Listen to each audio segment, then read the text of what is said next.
Viewers, এখন কিন্তু এই পাসপোর্ট করা একদম সহজ ব্যাপার। চাইলে আপনি আপনার হাতে থাকা স্মার্টফোনটিকে ব্যবহার করে একটি অনলাইনে এই পাসপোর্টের অ্যাপ্লিকেশন করে এই পাসপোর্টটি পেয়ে যেতে পারেন।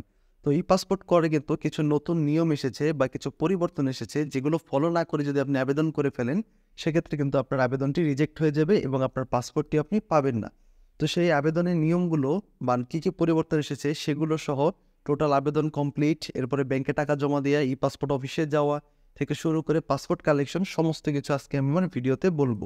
অবশ্যই পুরো ভিডিওটি দেখবেন, টেনে টেনে দেখবেন না, তা না হলে কিন্তু পরিবর্তনগুলো মিস করে ফেললে আপনাদেরই সমস্যা হয়ে যাবে। তো আমরা চলে যাব সরাসরি আমাদের কিভাবে অ্যাপ্লিকেশন করতে হবে সেটি দেখে নিব। তো তারপরে প্রসেসটা আমি পরে বলছি। তো আমরা সরাসরি এখন চলে যাব আমাদের মোবাইলে, বা চাইলে আপনি আপনার কম্পিউটার দিয়েও করতে পারেন।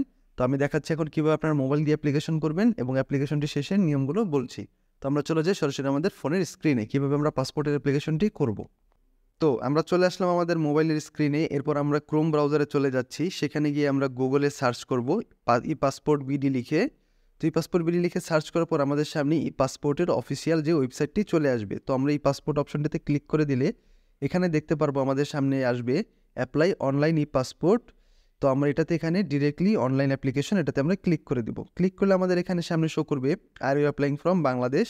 তো আমরা এখানে এটা অবশ্যই ইয়েস দিয়ে দিব। এরপরে হচ্ছে আমাকে প্রেজেন্ট অ্যাড্রেসের মানে আপনার বর্তমান ঠিকানার জেলা দিয়ে দিবেন, আর হচ্ছে আপনার থানা দিয়ে দিবেন। তো আমি জেলা এবং থানা দিয়ে কন্টিনিউ দিয়ে দিলাম। এরপর আমাকে একটি এখানে ইমেল অ্যাড্রেস চাচ্ছে। তো আমি এখানে আমার ইমেল অ্যাড্রেসটি দিয়ে এখানে আই অ্যাম হিউম্যান অপশনটিতে টিক মার্ক দিয়ে কন্টিনিউ দিয়ে দিলাম।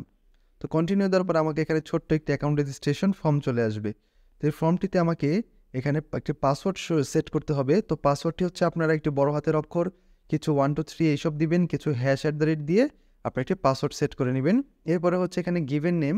তো এখানে প্রথম পরিবর্তনের মধ্যে হচ্ছে আপনার নামে যদি এমডির পরে ডট থাকে বা হচ্ছে কোনো কিছুর শেষে যদি ডট থাকে বা মাঝে ডট থাকে, সেই ডটটা কিন্তু দেওয়া যাবে না। যেমন আমার নাম ছিল এমডি ডট রফিক, আমি দিয়ে দিলাম এমডি রফিক এবং সারনেমে দিয়ে দিলাম খান। এরপর হচ্ছে একটি ফোন নাম্বার দিয়ে আমাকে এখানে আই এম হিউম্যান অপশনে ক্লিক করে ক্রিয়েট অ্যাকাউন্টে দিয়ে দিতে হবে। তো দিয়ে দেওয়ার পরে আমাদের ইমেইলে একটি ভেরিফিকেশন মেইল গেছে। তো সেটি আমাদের কী করতে হবে, আমাদের ইমেলটি ওপেন করব। ইমেলটি ওপেন করার শেষে দেখতে পারবেন নিচে একটি লিঙ্ক শো করেছে। এই লিঙ্কে আমাদের সিম্পলি ক্লিক করে দিতে হবে। ক্লিক করলে এখানে দেখতে পাবেন লেখা দেখাবে your passport account registration success. তো এরপর আমাদের পুনরায় এখানে সাইন ইন অপশনে ক্লিক করে আমাদের সেই ইমেল অ্যাড্রেসটি এবং আমরা যে সেট করেছিলাম পাসওয়ার্ড সেটি দিয়ে দিতে হবে। দেওয়ার পর এখানে আবার টিক মার্কে আমি ক্লিক করে দেবো আই এম হিউম্যান দিয়ে সাইন ইন ক্লিক করলেই আমার সামনে আমার পেজটি লগ ইন হয়ে যাবে। এবার হচ্ছে এখান থেকে আমাকে মূলত অ্যাপ্লিকেশনটি করতে হবে। তো এখান থেকে আমরা apply for a new passport এই অপশনটিতে ক্লিক করে দিব। এই অপশনটিতে ক্লিক করার পর এখানে অর্ডিনারি পাসপোর্ট দিব, যেহেতু আমরা সাধারণ জনগণ, আর যারা সরকারি কর্মকর্তা তারা দিবেন অফিসিয়াল পাসপোর্ট। তো আমি অর্ডিনারি পাসপোর্ট দিয়ে দিলাম। এরপর এখানে আই অ্যাপ্লাই ফর মাইসেলফ এটাতে ক্লিক করে দিলে আমার নাম অটোমেটিক চলে আসবে এবং এখানে এখানে আমি জেন্ডার সিলেক্ট করে দিব। তো এরপর হচ্ছে এখানে আপনাকে প্রফেশন সিলেক্ট করতে হবে। আপনি যদি চাকরি করেন সেক্ষেত্রে আপনি প্রাইভেট সার্ভিস দিবেন, বা হচ্ছে এখানে লিস্ট আছে আপনি খুঁজে দিয়ে দিবেন আপনারটা। তো আমি স্টুডেন্ট, তো স্টুডেন্ট দিয়ে দিলাম। এরপর এখানে ধর্ম সিলেক্ট করতে হবে। এরপর আপনাকে এখানে আপনার জন্ম জেলা দিতে হবে, জন্মস্থান। তো আমার যেহেতু ঢাকা, আমি ঢাকা দিলাম। আপনাদের আইডি কার্ডের পিছনে দেখবেন লেখা আছে। এরপর হচ্ছে এখানে জন্ম তারিখ দিয়ে দিতে হবে। জন্ম তারিখ দিয়ে এখানে সিটিজেনশিপ ইনফরমেশনে আপনাকে বাই বার্থ দিয়ে দিতে হবে। এরপরে সেভ এন্ড কন্টিনিউ। তো এরপর আমাদের এখানে অ্যাড্রেস দিতে বলবে। তো প্রথমে এসেছে পার্মানেন্ট অ্যাড্রেস, স্থায়ী ঠিকানা। তো আপনার এখানে স্থায়ী ঠিকানা আপনাদের জেলা দিবেন। এরপরে হচ্ছে আপনি আপনার এলাকার যে গ্রামের নাম যদি থাকে তাহলে আপনি গ্রামের নাম লিখবেন শুধু, আর যদি আপনার হোল্ডিং থাকে তাহলে আপনি হোল্ডিং লিখবেন, যেভাবে আমি এখানে দিচ্ছি F67। তো এইভাবে আপনি আপনার গ্রামের নাম অথবা হচ্ছে আপনার হোল্ডিং এবং মহল্লার নাম দিয়ে দিবেন।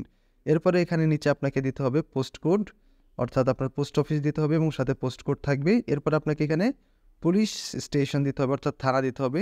এরপরে নিচে আপনি এখানে প্রেজেন্ট অ্যাড্রেস যদি আপনার সেম হয় এখানে টিকমার্ক দিয়ে দিবেন, আর যদি অন্যটা হয় তাহলে আপনি সেম পার্মানেন্ট অ্যাড্রেসের মতো আপনি এখানে ফর্ম পূরণ করে নেবেন। তো আমি এখানে যেহেতু সেম, আমি টিকমার্ক দিয়ে নেক্সট দিয়ে দিলাম। এখানে আপনাকে চাইবে আপনার কোনো পাসপোর্ট আছে কিনা সেই তথ্য। তো আপনার যদি কোনো পাসপোর্ট থেকে থাকে এমআরপি পাসপোর্ট, তাহলে আপনি উপর অপশনটিতে সিলেক্ট করে দিবেন এবং সিলেক্ট করার পরে আপনার নিচে কিন্তু কিছু তথ্য জানতে চাইবে, যেমন হচ্ছে আপনার পাসপোর্টটি কী কারণে আপনি চাচ্ছেন। তো আপনার যদি এক্সপায়ার্ড হয়ে থাকে এক্সপায়ার্ড দিয়ে দিবেন। তারপরে হচ্ছে আপনি যদি আপনার ই পাসপোর্ট থাকতে একটি পাসপোর্ট চান সেক্ষেত্রে আপনি কনভার্সন ই পাসপোর্ট দিবেন। এরপর আপনার পাসপোর্টের নাম্বার, এরপরে পাসপোর্টের ডেট ইস্যু ইত্যাদি তথ্য যেগুলো আপনি আপনার পুরাতন পাসপোর্ট পাবেন সেগুলো দিয়ে দিবেন। আর যদি আপনার কোনো পাসপোর্ট থেকে না থাকে তাহলে I don't have any passport এটাতে দিয়ে আপনি নিচে আপনার ভোটার আইডি কার্ডের নাম্বারটি দিয়ে সেভ অ্যান্ড কন্টিনিউতে দিয়ে দিবেন। তো এরপর আমাদের এখানে চাইবে আমাদের বাবা মায়ের তথ্য। তো এখানে হচ্ছে প্রথমে বাবার নাম দিতে হবে। একইভাবে যদি এমডির পরে ডট থাকে তাহলে আপনি ডট দিবেন না। এখানে আমি যেমন লিখলাম এমডি সুমন মিয়া। এখন আপনার বাবা যদি মৃত থাকে তাহলে আপনি এখান থেকে আদার অপশন সিলেক্ট করবেন। আর যদি আপনার বাবা জীবিত থাকে সেক্ষেত্রে তার পেশা দিয়ে দিবেন। একইভাবে মায়েরটাও আপনি প্রথমে মায়ের নাম দিয়ে দিবেন, এমএসটি ডট থাকলে ডট দিতে পারবেন না। এরপর হচ্ছে প্রফেশন দিবেন, যদি একইভাবে উনি মারা গিয়ে থাকে তাহলে হচ্ছে আদার্স দিবেন, আর জীবিত থাকলে তার পেশা দিয়ে দিবেন। তো এখানে আমি হাউস ওয়াইফ দিয়ে দিলাম এবং ন্যাশনালিটি বাংলাদেশ দিয়ে দিলাম, আইডি কার্ড নাম্বার না দিলেও হবে। এরপর 7 নেক্সট দিলে আমাদের এখানে চাইবে ম্যারিটাল স্ট্যাটাস। তো আমরা এখান থেকে সিঙ্গেল দিয়ে দিতে পারি, ম্যারিডও দিয়ে দিতে পারি। ম্যারিড দিলে এখানে আপনার স্ত্রীর বা হচ্ছে হাজব্যান্ডের তথ্য দিয়ে দিতে হবে, এবং যদি সিঙ্গেল থাকে তাহলে সিঙ্গেল দিয়ে সিম্পলি আমাদের নেক্সট অর্থাৎ 7 কন্টিনিউ দিয়ে দিতে হবে। এরপর আমাদের চাইবে একটি ইমার্জেন্সি কন্ট্যাক্টের তথ্য। তো ইমার্জেন্সি কন্ট্যাক্টে আপনি যে কাউকে সিলেক্ট করতে পারেন, এখান থেকে নতুন কারো তথ্য অ্যাড করতে পারবেন। এখানে অনেক লিস্ট আছে, তো আপনি না চাইলে আপনার ওই বাবা মা যে কোনো একজনকে দিয়ে দিতে পারেন। তো এখানে আমি সিম্পলি মাদার সিলেক্ট করে দিচ্ছি। মাদার দিয়ে দিলে এখানে আমার এই পুরাতন যে আমি তথ্যগুলো পূরণ করেছিলাম সেখান থেকে এসে যাবে। এরপর হচ্ছে এখানে ডিস্ট্রিক্ট সিলেক্ট করতে হবে, অ্যাড্রেস প্রপারভাবে দিতে হবে ওই সিটি ভিলেজ যেভাবে আমি দিয়েছিলাম। এরপরে নিচে আপনার পোস্ট অফিস থানা সিলেক্ট করে তার মোবাইল নাম্বারটি দিয়ে সেভ অ্যান্ড কন্টিনিউতে দিতে হবে। এরপর এখানে শো করবে যে আপনার পাসপোর্টটি আপনি কয় পাতার চান, অর্থাৎ 48 পাতার। আপনি যদি 5 বছরের চান সেক্ষেত্রে আপনার 4025 টাকা ব্যাংক জমা দিতে হবে, আর যদি 10 বছরের চান সেক্ষেত্রে আপনাকে 5750 টাকা ব্যাংক জমা দিতে হবে। তো আমি 10 বছরেরটা সিলেক্ট করে দিচ্ছি। এরপরে হচ্ছে আমাকে এখানে ডেলিভারির অপশন দেখাবে, রেগুলার ডেলিভারি অর্থাৎ আমি 21 দিনে ডেলিভারি পাবো, সেটাই হচ্ছে 5750। আর যদি আমি এক্সপ্রেস ডেলিভারি দিই সেটা হচ্ছে আমি 7 দিনের মধ্যে পাসপোর্টটি পাবো, সেজন্য আমার লাগবে 8050 টাকা। তো এরপরে আমাকে এখান থেকে একটি শিডিউল নিয়ে নিতে হবে। আমি রেগুলার ডেলিভারি নিচ্ছি এবং এখানে আমি শিডিউল নিয়ে নিচ্ছি যে কোন তারিখ থেকে আমি এখানে যেতে পারবো।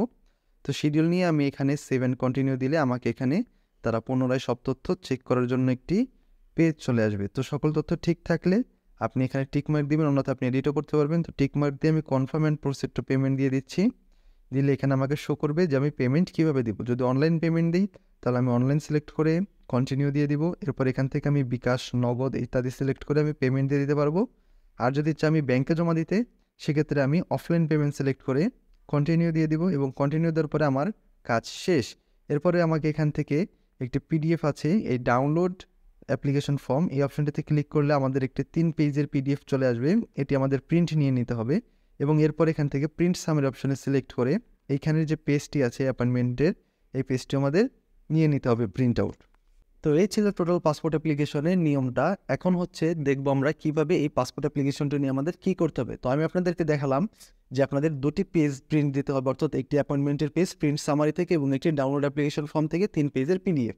তো এই প্রিন্টগুলো আপনি নিয়ে নেবেন এবং এগুলোর 1 কপি ফটোকপি করে নেবেন, এবং এই ফটোকপি 1 কপি নিয়ে আপনি চলে যাবেন ব্যাংকে এবং গিয়ে সেখানে আপনি টাকা জমা দিয়ে আসবেন। তো পাসপোর্ট অ্যাপ্লিকেশনের পিছনে আপনার ভোটার আইডি কার্ডের ফটোকপি, এরপর আপনার বিদ্যুৎ বিলের ফটোকপি, এরপর চেয়ারম্যান সার্টিফিকেটের ফটোকপি, আপনার জব আইডি কার্ড বা আপনার স্টুডেন্ট আইডি কার্ডের ফটোকপি দিতে হবে।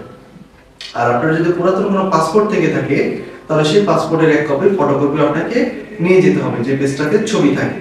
তো এই ছিল টোটাল বিষয়টা।